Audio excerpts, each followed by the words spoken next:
Hi, I'm Richard Fischera, Director of Blade System Strategy at Hewlett-Packard, and I'm here at Oracle OpenWorld. I just got out of a presentation on data center futures and architecture, and one of the main topics that we discussed was the whole issue of power and cooling.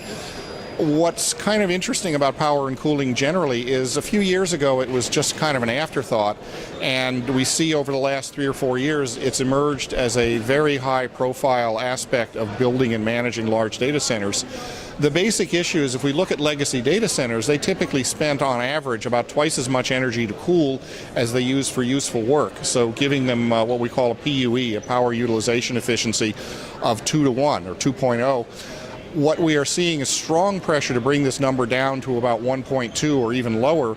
and as a result we're seeing a lot of interesting innovations in the use of ambient air, for example, as part of the data center architecture.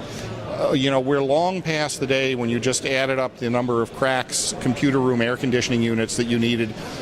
distributed them around the periphery and hoped the room got cool.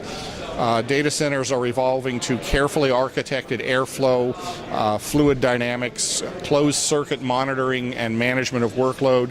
and architectural designs that include the ability to use ambient air when it's below the required temperature.